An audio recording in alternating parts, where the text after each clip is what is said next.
Hello दोस्तों, मैं engineer Kailash पीडीआईटीआई की ऑफिशियल चैनल में आपका स्वागत है।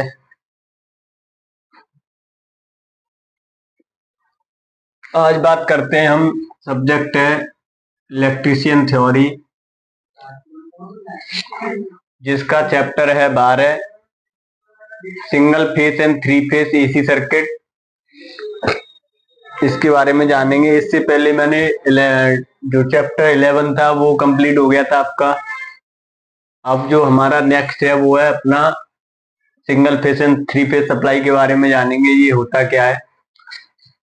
ठीक है, तो इसमें क्या होता है।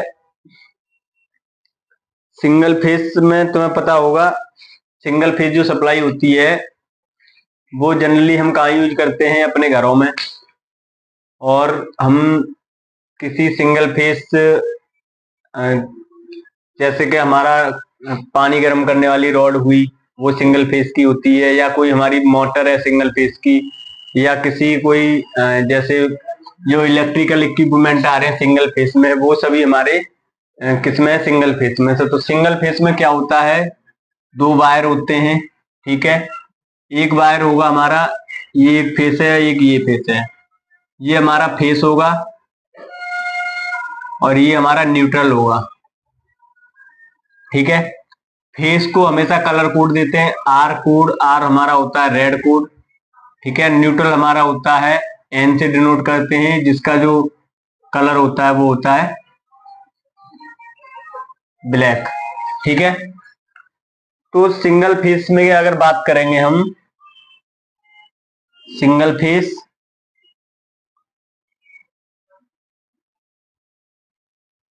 सिंगल फेस में अगर बात करेंगे तो सिंगल फेस में दो वायर होते हैं, जिसमें एक फेस होगा और एक न्यूट्रल होगा।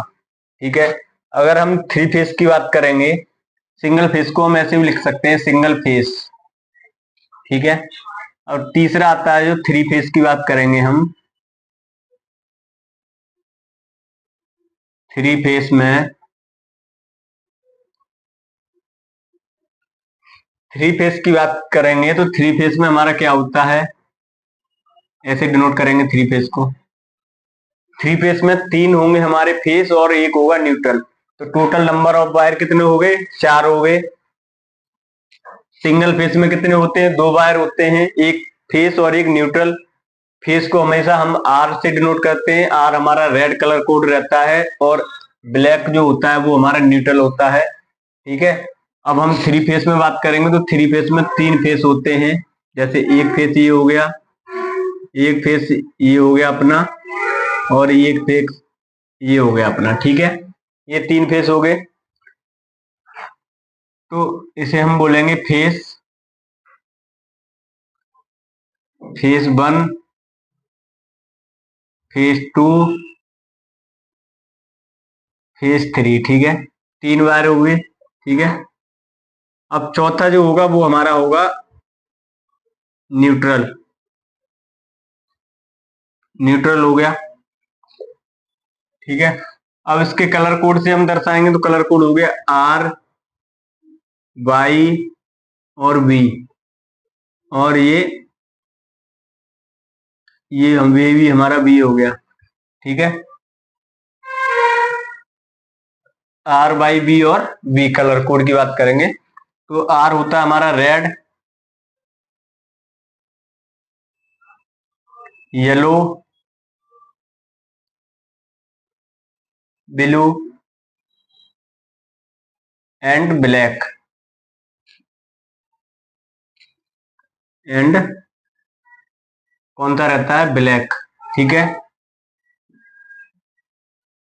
जिनमें हमारे तीन कौन से हो गए, ये तीनों हमारे हो गए थ्री फेस। टोटल मिलके तीनों फेसों के मिलके थ्री फेस हो गया, और एक ये हमारा हो गया, ये हमारा हो गया न्यूट्रल। ब्लैक हमारा क्या है, ये न्यूट्रल। ठीक है, तो यहां तक क्लियर हो गया होगा। सिंगल फेस और थ्री फेस सप्लाई क्या होती है। सिंगल फेस में दो फेस होते हैं, जिसमें एक फेस हमारा फेस होता है और दूसरा न्यूट्रल होता है। फेस जो होता है वो हम रेड कलर से डिनोट करते हैं, न्यूट्रल जो होता है वो हम ब्लैक कलर से यूज करते हैं। तो किसी भी इंडस्ट्री में जाएंगे या हम अपने घरों में ही देख ले, जो रेड रेड कलर का वायर होता है उसे हम फेस में काउंट करते हैं, और जो ब्लैक कलर का वायर होता है उसे हम न्यूट्रल में काउंट करते हैं। ठीक है, तो आर और रेड और ब्लैक का तो डिफरेंस समझ में आ गया होगा। जो घरों में हम कोई भी अगर 2 कोर का वायर है, 2 कोर या 3 कोर का वायर होता है, कोर और नंबर ऑफ कोर कोर जो होता है वो नंबर ऑफ वायर पर डिपेंड करता है कि 2 कोर है या 3 कोर है। और जो थिकनेस जो होती है वो स्क्वायर एमएम पर डिपेंड करती है, कितने एमएम की हमारी थिकनेस है। तो उसमें तो जैसे हमारा 2 कोर की कोई वायर है, 2 कोर 2 कोर मीन्स होता है नंबर ऑफ वायर। ठीक है, अब नंबर ऑफ वायर, जैसे कोई वायर है, ये हमारी केबल है, केबल में कितने वायर हैं, जैसे एक ये हो गया, एक ये हो गया। ठीक है, केबल तो कवर रहती है। ठीक है, अब जिसमें 2 वायर हैं, वायर 1 और वायर 2, तो ये तो हो गया हमारा 2 कोर। ठीक है, 2 कोर बोले तो नंबर ऑफ वायर को डिनोट करता है 2 कोर। जैसे इसमें एक वायर है और एक वायर ये है अपना, ये किसे डिफाइन करेगा, नंबर ऑफ वायर को। 2 कोर की अगर कोई केबल है और वो कहेगा 0.75 स्क्वायर एमएम में है। अब स्क्वायर एमएम का क्या रहता है, ये हमारी इतने थिकनेस है, यानी जो वायर की जो थिकनेस है वो कितनी है, 0.75 mm। ठीक है, या कह सकते हैं हम 1 mm की है, यानी 2 कोर इंटू 1 स्क्वायर एमएम, ऐसे भी हो सकता है। ये नंबर ऑफ कोर है, ये 3 कोर भी हो सकती है, 1.5 स्क्वायर एमएम। तो ये डिफाइन करता है हमारा केबल वायर। वायर में नंबर ऑफ जो वायर होते हैं वो डिफाइन करता है कोर को। कोर क्या होता है, 2 कोर, 3 कोर, 4 कोर। तो नंबर ऑफ वायर को ही हम कोर कहते हैं। कोर अगर पूछ लेगा, कोर क्या होता है, नंबर ऑफ वायर, यानी कितने वायर हैं उनको हम कोर कहते हैं। अगर 2 वायर है तो 2 कोर हो गया, 3 वायर है तो 3 कोर हो गया। ठीक है, अब किसी केबल में, फॉर वन एग्जांपल, कोई केबल है, केबल में 3 वायर है। ठीक है, ये हमारी केबल होगी जिसमें हमारे 3 वायर है, एक ये और एक ये। ठीक है ना, एक ये और एक ये, सपोज करो आप।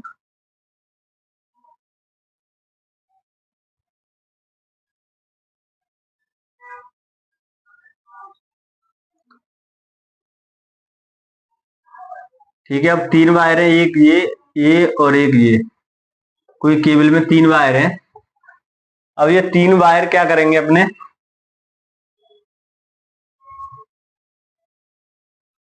तो ये कितने कितने की होगी, 3 कोर की होगी। इसकी जो थिकनेस होगी 1.5 स्क्वायर एमएम होगी।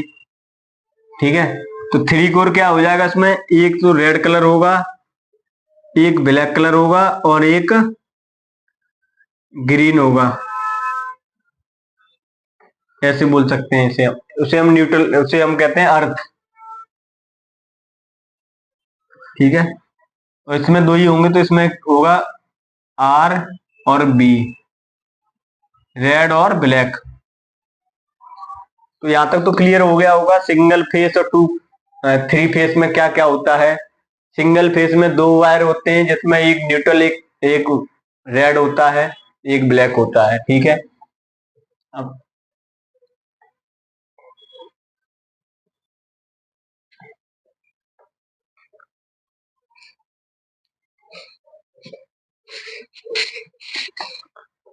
ठीक है, तो इसके इंट्रोडक्शन के बारे में जानेंगे।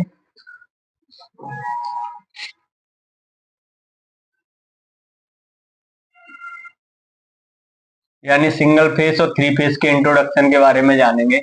मैंने वही बताया था अभी, यानी परिचय के बारे में जानेंगे। तो इसमें क्या होता है,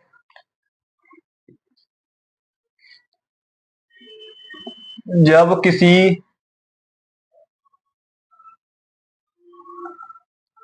विद्युत उपकरण के लिए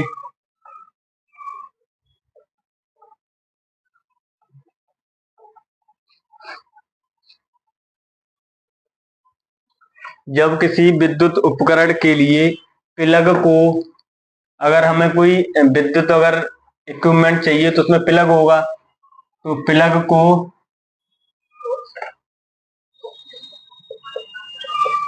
को एसी सप्लाई की आवश्यकता होती है। एसी सप्लाई की आवश्यकता होती है।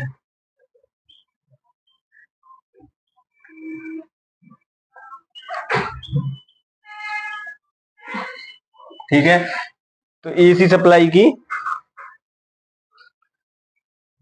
आवश्यकता होती है। तब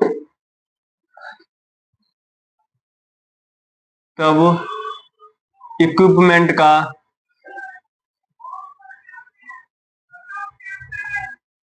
यानी उपकरण का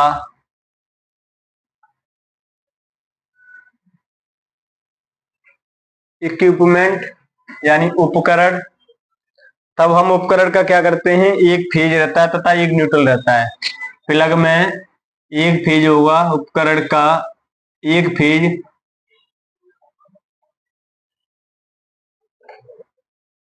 यानी एक फेज तथा एक न्यूट्रल होता है। एक न्यूट्रल होता है। एक फेज और एक न्यूट्रल होता है। इस प्रकार इस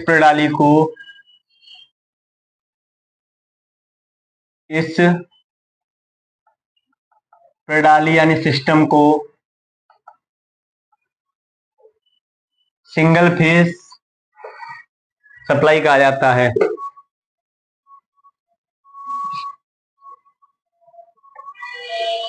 सिंगल फेज विद्युत प्रणाली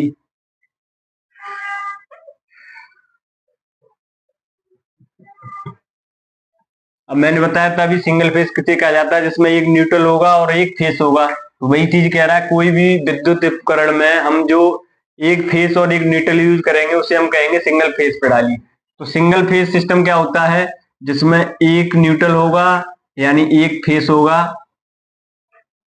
और एक हमारा न्यूट्रल होगा। ठीक है, तो फेज को हम आर से डिनोट करते हैं और न्यूट्रल को बी से डिनोट करते हैं। आर फॉर होता है हमारा रेड और बी फॉर होता है हमारा ब्लैक। ठीक है, तो टोटल नंबर ऑफ वायर कितने इसमें दो यूज कर रहे हैं। तो ये कौन सी प्रणाली है, single phase system. Single phase, यहां तक क्लियर हो गया होगा सिंगल फेज क्या होता है। अब डबल फेज में बात करेंगे। इसी प्रकार जब इसी प्रकार किसी विद्युत उपकरण में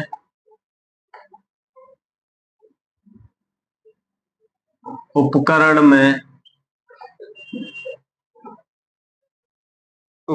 में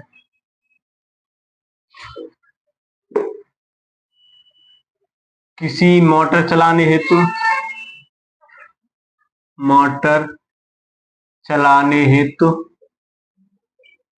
थ्री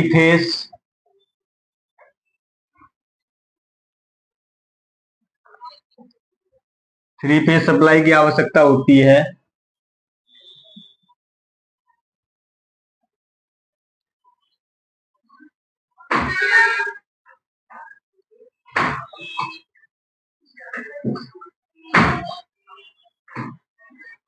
थ्री फेज सप्लाई की आवश्यकता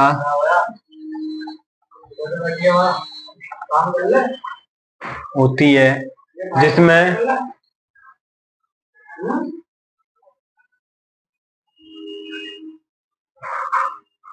जिसमें तीन फेज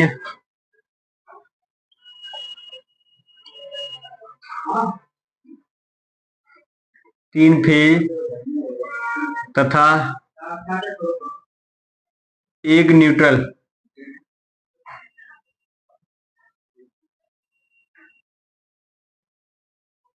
3 फेज और 1 न्यूट्रल होता है। ठीक है, अब इसमें 3 फेज 1 न्यूट्रल कैसे हुआ?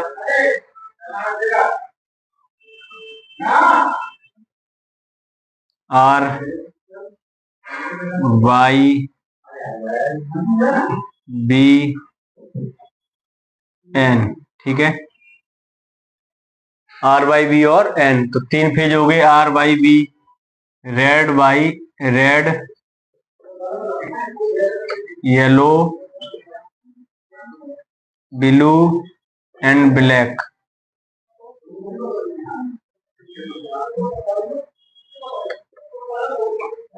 ठीक है, तो ये हमारा 3 फेस हो गया जिसमें 3 फेस होते हैं और 1 न्यूट्रल होता है।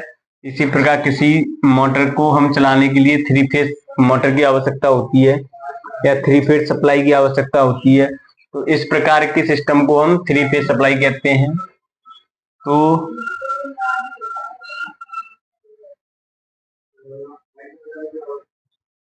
इस प्रकार के सिस्टम को हम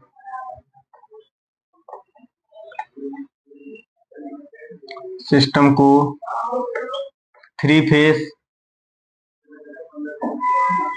प्रणाली कहते हैं।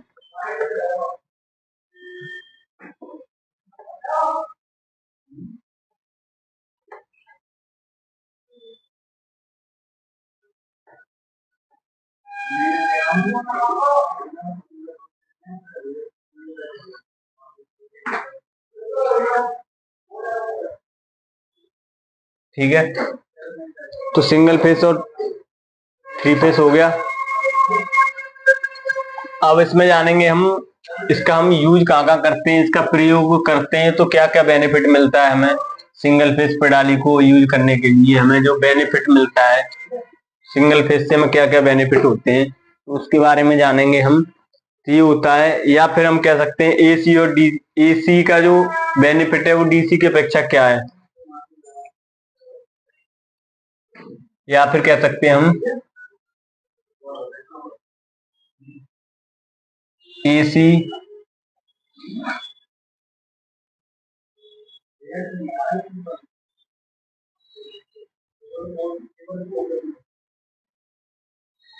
सप्लाई के लाभ। ठीक है, एसी सप्लाई मैंने बता दिया था क्या होता है, जिसमें 1 फेज 1 न्यूट्रल हो, 3 फेज 1 न्यूट्रल हो, ये सभी हमारी एसी सप्लाई है। और एसी सप्लाई के जो बेनिफिट्स ऑफ एसी सप्लाई है, यानी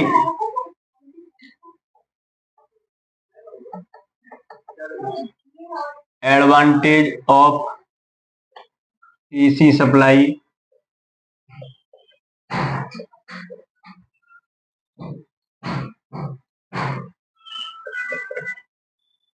ठीक है। तो एसी सप्लाई के लाभ के बारे में जानेंगे तो सबसे पहले जो पॉइंट आएगा वो आएगा एसी का उत्पादन हम क्या करते हैं, हाई वोल्टेज पे करते हैं।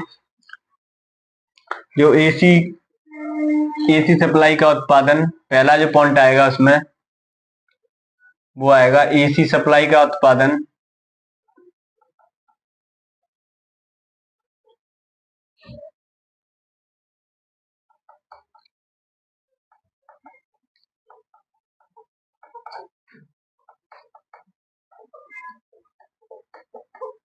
हाई वोल्टेज पर करते हैं।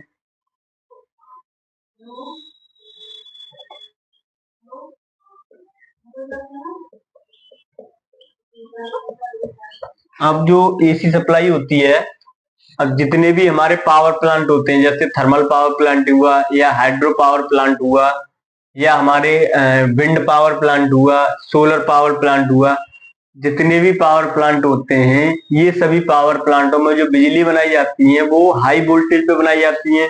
अब वो बिजली हाई वोल्टेज पे तो आएगी नहीं, हाई वोल्टेज को लो वोल्टेज में कन्वर्ट करने के लिए हम क्या करते हैं, ट्रांसफार्मर का यूज करते हैं। अब ट्रांसफार्मर की सहायता से लो वोल्टेज में कन्वर्ट हो जाएगा। लो वोल्टेज हमारी जो सप्लाई है वो हमारी घरों में या किसी इंडस्ट्री में 3 फेज सप्लाई इंडक्शन मोटर को चलाने के लिए हम यूज करते हैं। तो इसमें क्या होता है, हाई वोल्टेज पर कोई भी हमारी बिजली उत्पन्न हुई, एसी सप्लाई हाई वोल्टेज पर उत्पन्न हुई, उसे लो वोल्टेज में कन्वर्ट करने के लिए किसका यूज करते हैं, ट्रांसफार्मर का। ट्रांसफॉर्मर भी दो प्रकार के होते हैं, स्टेप अप और स्टेप डाउन। ठीक है, स्टेप डाउन ट्रांसफार्मर हम यूज करते हैं, ठीक है, क्योंकि हम डाउन कर रहे हैं तो डाउन करने के लिए हम स्टेप डाउन ट्रांसफार्मर यूज करेंगे, और स्टेप अप ट्रांसफार्मर वोल्टेज को बढ़ाने के लिए यूज करता है। वो यूज होते हैं किसी भी पावर प्लांट में। पावर प्लांट में जब हम, कोई पावर प्लांट है, थर्मल पावर प्लांट है सपोज करो, अब थर्मल पावर प्लांट में पावर बनी, पावर बन के ट्रांसफार्मर होगा, तो ये कौन सा ट्रांसफार्मर है, ये हमारा स्टेप अप ट्रांसफार्मर। ठीक है, स्टेप अप ट्रांसफार्मर का काम रहता है लो वोल्टेज को हाई वोल्टेज में कन्वर्ट करना, और स्टेप डाउन ट्रांसफार्मर का काम होता है हाई वोल्टेज को लो वोल्टेज में कन्वर्ट करना। तो हम बेनिफिट के बारे में समझ रहे हैं, ठीक है, एसी सप्लाई के। तो नेक्स्ट जो पॉइंट आएगा वो आएगा एसी जनरेटर की बनावट। एसी जनरेटर की बनावट,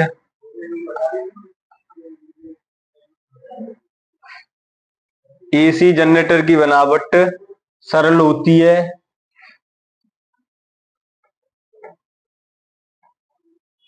सरल होती है तथा मेंटेनेंस कम होता है, मेंटेनेंस कम होता है। ठीक है, मेंटेनेंस कम होता है। नेक्स्ट जो पॉइंट आएगा एसी वोल्टेज, यानी एसी सप्लाई का जो वोल्टेज होता है, एसी वोल्टेज, एसी वोल्टेज को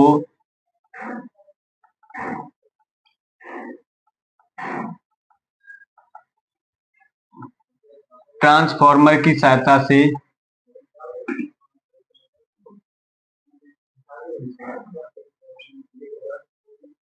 कम या ज्यादा कर सकते हैं,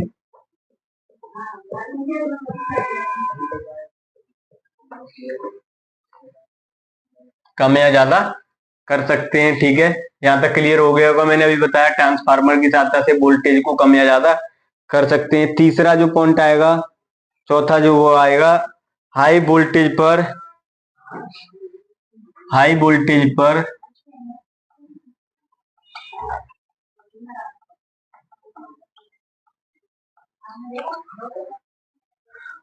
हाई वोल्टेज पर पावर लॉसेस कम होते हैं,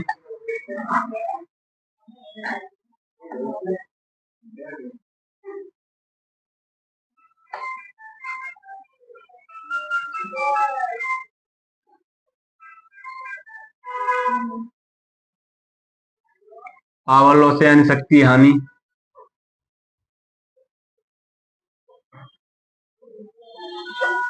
कम होती है। ठीक है, नेक्स्ट जो पॉइंट आएगा वो आएगा हाई वोल्टेज पे करंट का मान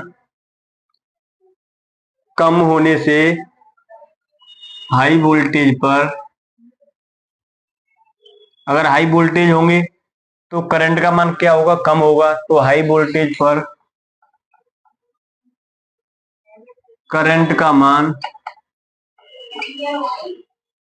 हाई वोल्टेज पर करंट का मान कम होने से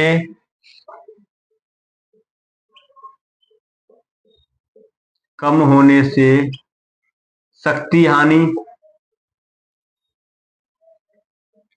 शक्ति हानि यानी पावर लॉसेस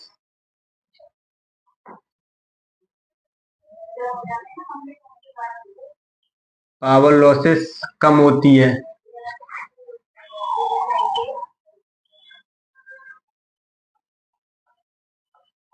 पावर लॉसेस कम होती है तथा कम आकार के तार लगाने से लागत कम होती है, तथा कम मोटाई के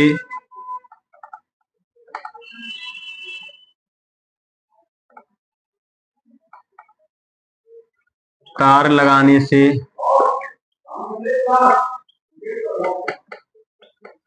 लागत कम होती है, यानी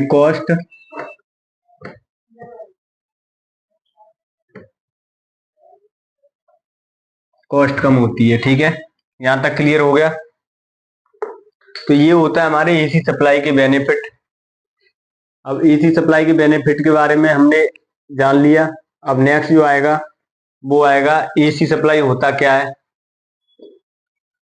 ठीक है, तो एसी सप्लाई के बारे में जानेंगे, एसी सप्लाई है क्या है।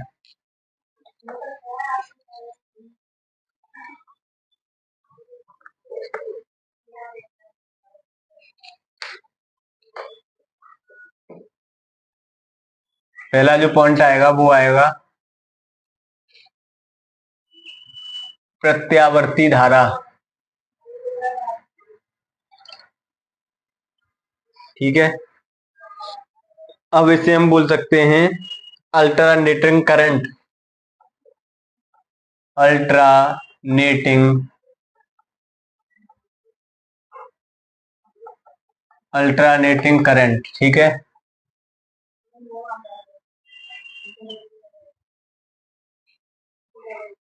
अब अल्टरनेटिंग करंट कौन सा करंट होता है। एसी सप्लाई को हम क्या बोलते हैं, अल्टरनेटिंग करंट बोलेंगे। अब अल्टरनेटिंग करंट की अगर हम डेफिनेशन के बारे में बात करेंगे या एसी सप्लाई के बारे में बात करेंगे, प्रत्यावर्ती धारा क्या होती है। प्रत्यावर्ती धारा विद्युत की वह राशि है जिसमें मैग्नीट्यूड तथा डायरेक्शन दोनों बदलती हूं। ठीक है, मैग्नीट्यूड तथा डायरेक्शन समय के साथ बदलती हूं, उसे हम अल्टरनेटिव करंट कहते हैं। तो मैग्नीट्यूड क्या होता है और डायरेक्शन क्या होता है ये तुम्हें पता होना चाहिए।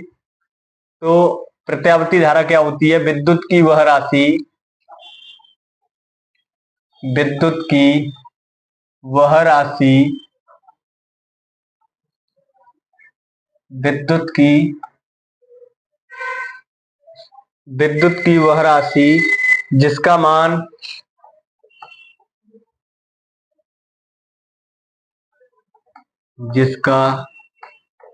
व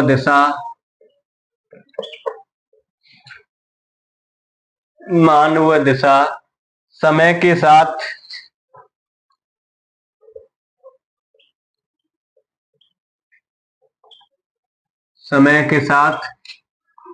बदलता है।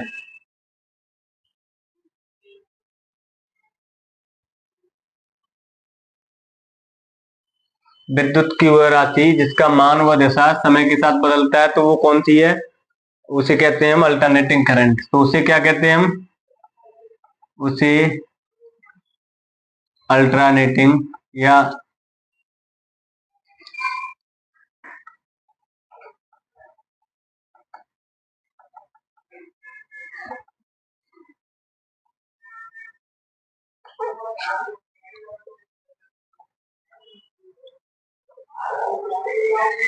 प्रत्यावर्ती धारा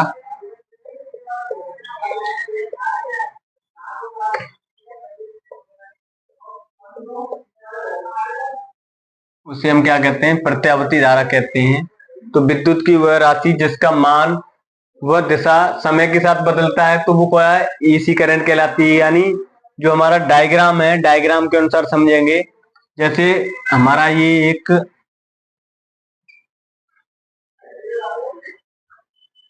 साइन वेव है, इसे हम बोलते हैं साइन वेव। इसे हम क्या बोलेंगे, साइन वेव है। ठीक है, साइन वेव की सहायता से समझेंगे। यहाँ पे ये जो पैरेलल लाइन है, यहाँ पे करंट की वैल्यू क्या है, ये 0 है। ये क्या हो गया, ये करंट होगी।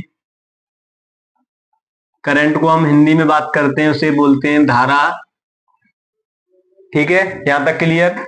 इसे बोल देते हैं टाइम। टाइम को डिनोट करते हैं टी फॉर टाइम। धारा होता है हमारा आई, आई फॉर करंट। यहां तक क्लियर हो गया। अब कोई हमारा करंट इस पॉइंट पे 0 है, तो इसका मैग्नीट्यूड बदला समय के साथ। इस टाइम पे हमारा मैग्नीट्यूड क्या होता है, अब देखो डायग्राम की सहायता से समझेंगे। साइन वेव में इस पॉइंट पे हमारा जीरो है। अब हमारा करंट फ्लो किया एक वायर में, मान लो करंट फ्लो किया, तो करंट समय के साथ साथ उसका क्या होगा, करंट की जो फ्रीक्वेंसी है, वोल्टेज है, वो समय के साथ बढ़े। ठीक है, अब वोल्टेज की वैल्यू घटेगी बढ़ेगी, क्योंकि वोल्टेज हमेशा वेरिएशन होते रहते हैं और करंट भी हमेशा वेरिएशन होता रहता है।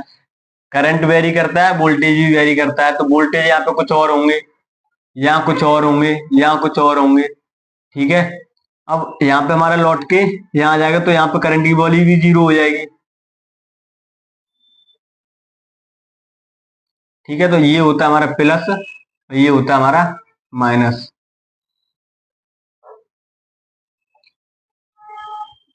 ठीक है, अब इसे बोलेंगे मैक्सिमम वैल्यू, और ये यहाँ पे जो वैल्यू होगी उसे बोलते हैं मैक्सिमम वैल्यू, यानी अधिकतम मान, और ये होता हमारा मिनिमम वैल्यू।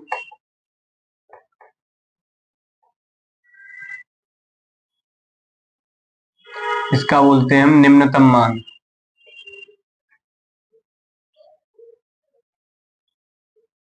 इसे बोलते हैं अधिकतम मान।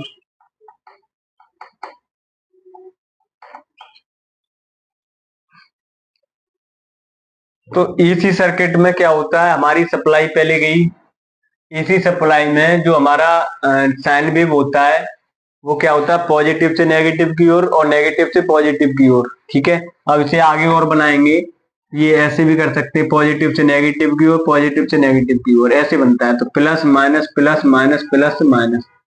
ठीक है, तो साइन वेव क्या होता है, पहले पॉजिटिव गया फिर जीरो पे आया। अब कहते हैं ना एसी सप्लाई में करंट लगा छूट गए, कभी कभी क्या होता है, जैसे हमारा पॉजिटिव की ओर गया उस समय तो करंट लगेगा। अब जीरो की पॉइंट पे अगर जो पैरेलल लाइन है ये हमारी, अगर इस पॉइंट पे हमारी सप्लाई आएगी, उस पॉइंट पे क्या होता है, करंट की जो फ्रीक्वेंसी है वो जीरो हो जाती है, तो उस समय क्या होता है, वो छोड़ देती है। तो एसी सप्लाई में जनरली क्या होता है, एक बार करंट लगने के बाद में जब हमारी साइकिल जीरो पे पहुंचती है, तो उस समय क्या होता है, करंट अपनी ओर धक्का मारता है और वो छोड़ने का प्रयास करता है। अगर उस केसेस में नहीं हम छूटे और कोई अर्थिंग मिली हमें नीचे से, तो अर्थिंग के कारण हमें क्या होता है, करंट लग जाता है, और वो करंट फिर अपनी साइकिल दोबारा से स्टार्ट होती है, फिर उस वजह से हमारा करंट वो छूटता नहीं है। और करंट वो अगर छूटेगा नहीं तो उस केसेस में जान भी आ सकती है। ठीक है, तो हमारी हमेशा अल्टरनेटिव करंट में जो डायग्राम होता है वो साइन वेव में पहले पॉजिटिव, पॉजिटिव से फिर नेगेटिव की ओर आता है। इस पॉइंट पे हमारा करंट जीरो होता है, यहाँ तक क्लियर हो गया। अब इस पॉइंट पे जाएगा तो उस पर मैक्सिमम करंट हो जाएगा, ज्यादा से ज्यादा करंट हो जाएगा, और मिनिमम पॉइंट हमारा नेगेटिव वे में मिनिमम पॉइंट ये वाला है। ठीक है, तो ये होता है हमारा करंट, एसी करंट। अब नेक्स्ट जो आएगा वो आएगा अपना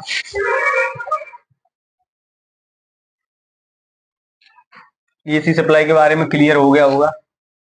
ठीक है, एसी सप्लाई को हम एक वे में और बोल सकते हैं,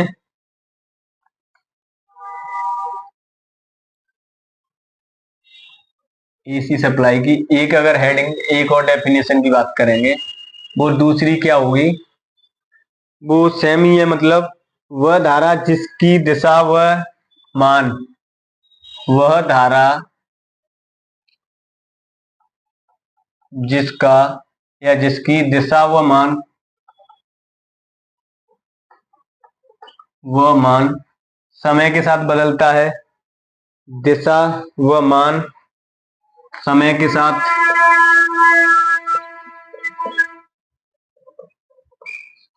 समय के साथ परिवर्तित होता है,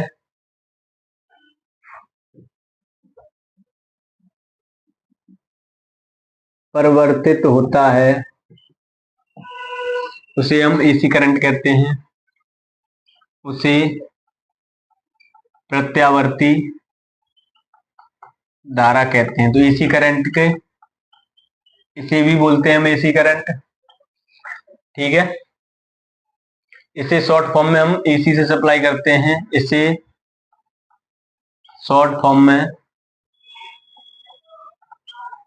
AC से डिनोट करते हैं।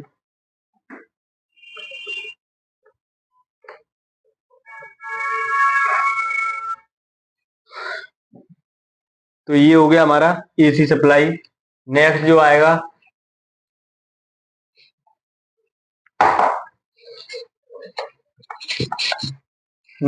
वो आएगा पोलरिटी। पोलरिटी क्या होता है, तो पोलरिटी के बारे में जानेंगे। नेक्स्ट जो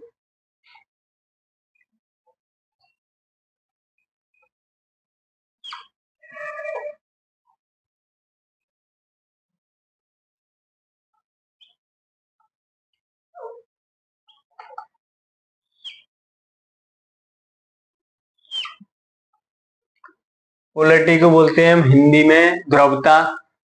ध्रुवता क्या होती है उसके बारे में जानेंगे। तो ध्रुवता क्या है, किसी विद्युत सर्किट में, अब विद्युत सर्किट क्या होता है, कोई अगर विद्युत सर्किट है, जैसे हमारा ये बल्ब जल रहा है, अब विद्युत सर्किट में दो फेस होंगे, एक न्यूट्रल और फेस, न्यूट्रल और एक फेस, या फिर इसे फेस बोल दो या इसे न्यूट्रल बोल दो, बात एक ही है। तो इसमें एक ये क्या हो गया, विद्युत सर्किट हो गया, ठीक है। तो किसी विद्युत सर्किट में बहने वाली धारा, किसी विद्युत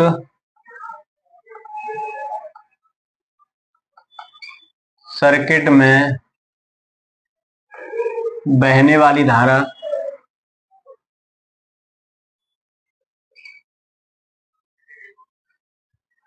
किसी विद्युत सर्किट में बहने वाली धारा, विद्युत धारा की दिशा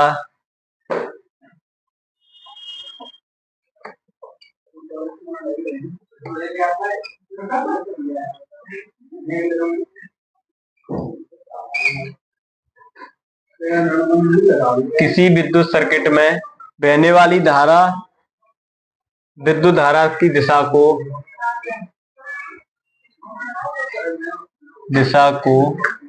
पोलरिटी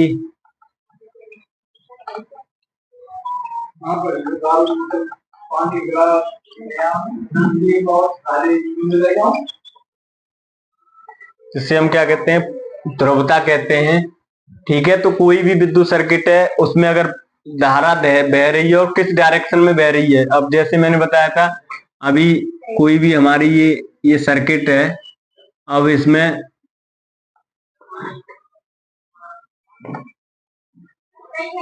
यहाँ पे हमारा बल्ब लगा दिया, ठीक है। अब इस विद्युत सर्किट में धारा बह रही है, किस डायरेक्शन में बह रही है, उस डायरेक्शन को हम क्या कहते हैं, पोलरिटी कहते हैं, ठीक है। विद्युत धारा की जो दिशा है, डायरेक्शन है, उसे हम क्या कहते हैं, पोलरिटी कहते हैं। इसे P से डिनोट करते हैं, इसे P से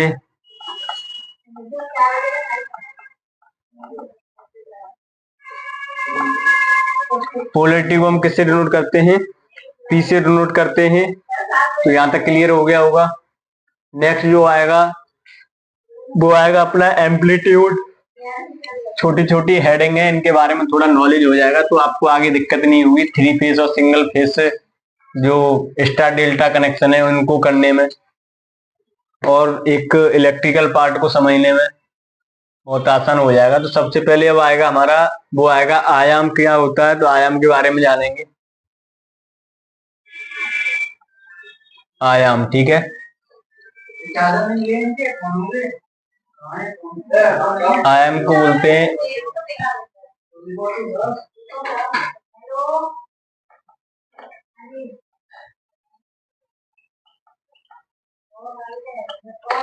आयाम को इंग्लिश में बोलते हैं एम्पलीट्यूड, ठीक है।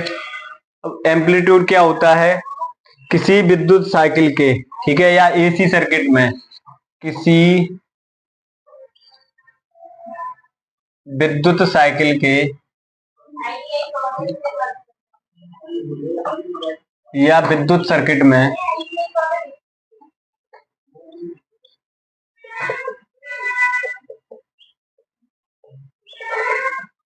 किसी विद्युत साइकिल के या विद्युत सर्किट में धनात्मक तथा ऋणात्मक,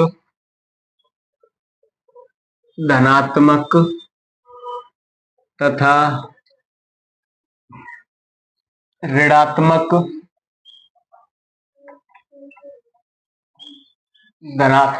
धनात्मक तथा ऋणात्मक के मैक्सिमम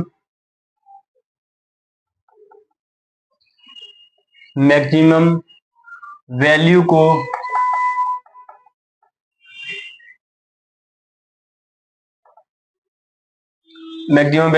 अधिकतम मान को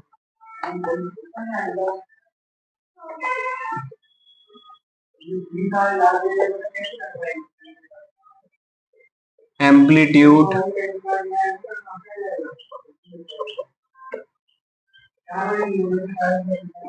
अधिकतम मान को हम क्या कहते हैं? एम्पलीट्यूड कहते हैं। तो अब कोई विद्युत सर्किट है, मैंने बताया था तुम्हें।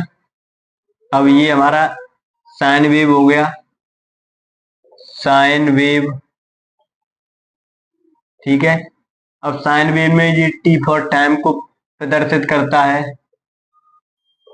और ये आई फॉर हो गया हमारा करंट हो गया, ठीक है। अब इसमें क्या होता है, यहाँ पे तो हमारा जीरो है करंट की वैल्यू, यहाँ पे क्या जीरो है। जब यहाँ से हमारा करंट किसी विद्युत सर्किट में फ्लो किया, यहाँ से फिर यहाँ आया, अब इसमें क्या हो गया, पॉजिटिव हो गया और नेगेटिव हो गया। तब पॉजिटिव की जो वैल्यू की जो मैक्सिमम मान होता है ना, अब पॉजिटिव की ओर जा रहा है, तो यहाँ पे क्या होगा, ये मैक्सिमम वैल्यू होगी।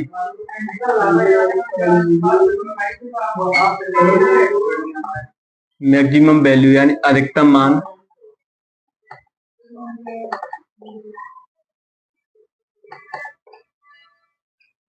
ठीक है। तो ये अधिकतम मान को हम क्या कहते हैं?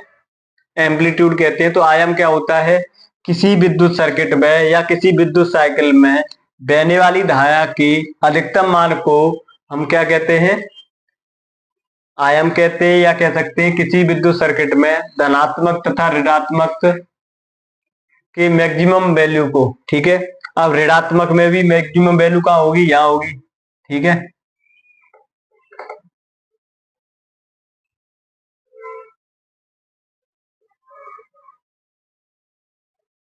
तो ये क्या होता है? हमारा एम्पलीट्यूड होता है। इसे क्या कहते हैं? इसे हम कहते हैं एम्पलीट्यूड, यानी इसे हम आयाम कहते हैं।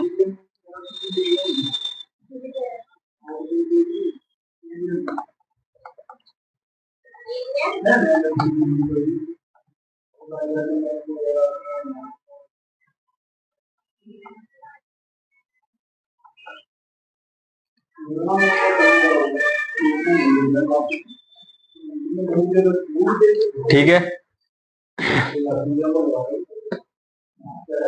तो यहां तक क्लियर हो गया होगा एम्पलीट्यूड क्या होता है। मैक्सिमम वैल्यू को हम एम्पलीट्यूड कहते हैं। इसको अगर एक डायग्राम में और समझेंगे, वैसे यही है।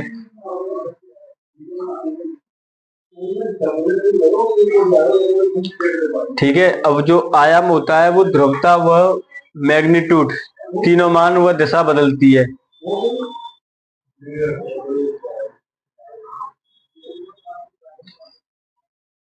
तो यहां तक क्लियर हो गया।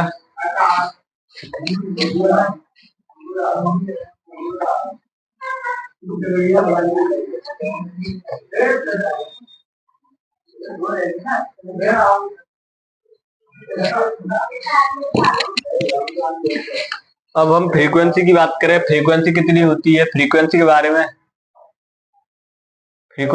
में आगे बताऊंगा। एक नॉर्मल टॉपिक आ गया है तुम्हारे उसमें।